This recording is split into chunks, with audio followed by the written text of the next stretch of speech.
Hello everyone, I am Dhanvanti Kaur, a student of class 10th, and today I am going to discuss with you History, chapter number 2. The name is Nationalism in India. इस chapter में ना हम लोग कुछ चीज़ों के बारे में जानते हैं। तो पहला तो ये था कि जो नेशनलिज्म होता क्या है। तो nationalism is the feeling of love and pride towards our nation. मतलब अपने देश के प्रति प्यार और गर्व की भावना को ही हम लोग नेशनलिज्म कहते हैं।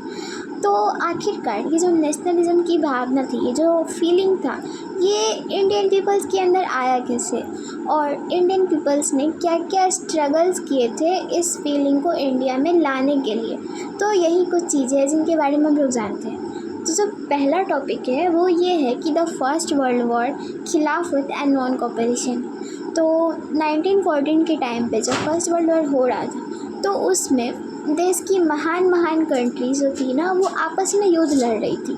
तो एक तरफ था एलाइड पावर्स और एक तरफ था सेंट्रल पावर्स। जो एलाइड पावर्स है ना उसमें आता है रशिया, ब्रिटेन, अमेरिका और जापान। और जो सेंट्रल पावर्स थे उसमें आता है कि Austro Hungarian empire, Ottoman empire और जर्मनी। तो ब्रिटेन जो था वो भी एलाइड पावर्स की तरफ से फर्स्ट वर्ल्ड वॉर लड़ रहा था और उस टाइम पे इंडिया ब्रिटेन का कॉलोनी था। मतलब इंडिया का जो बहुत सारा पार्ट, इंडिया का आधा से ज़्यादा पार्ट ब्रिटेन के अंदर आता था। मतलब ब्रिटेन ने उस पर कब्जा कर रखा था। और अगर ब्रिटेन फर्स्ट वर्ल्ड वॉर युद्ध लड़ रहा था और इंडिया ब्रिटेन का कॉलोनी था तो it is very clear that कि इंडिया पे भी फर्स्ट वर्ल्ड वॉर का इम्पैक्ट पड़ेगा। तो इम्पैक्ट पड़ा ही था और ऐसे कुछ इम्पैक्ट्स हैं। जो पहला इम्पैक्ट था वो था ये कि जो कस्टम ड्यूटीज़ थी उसको बढ़ा दी गई। इंडिया में जो भी इनकम टैक्स थे उसको भी बढ़ा दिया गया। और जो 1913 से लेकर 1918 के टाइम पे हर एक सामान का दाम दोगुना कर दिया गया। Force recruitment in the army, मतलब कि यहाँ के जो लोग थे उनको ज़बरदस्ती आर्मी में भर्ती किया जा रहा था।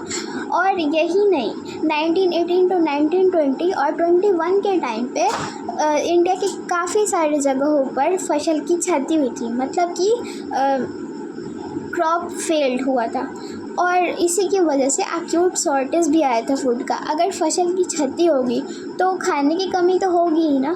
That's why acute shortage of food भी हुआ था। और यही नहीं, इतना सब कुछ तो हो रहा था, साथ में एक इन्फ्लुएंजा नाम की एपिडेमिक आई थी। मतलब एक इन्फ्लुएंजा नाम की महामारी इंडिया में फैल गई थी जिसकी वजह से 12 से 13 मिलियन लोग इंडिया में मारे गए थे। तो ये सारे इम्पैक्ट्स फर्स्ट वर्ल्ड वॉर के इंडिया पे पड़े थे। अब जो नेक्स्ट टॉपिक है वो है द आइडिया ऑफ सत्याग्रह। तो जनवरी 1915 में जब गांधी जी साउथ अफ्रीका से इंडिया लौट रहे थे तो वो एक आइडिया इंडिया में लाए थे जिसका नाम था सत्याग्रह। सत्याग्रह का मतलब होता है the idea of non violence. मतलब कि वी विल लर्न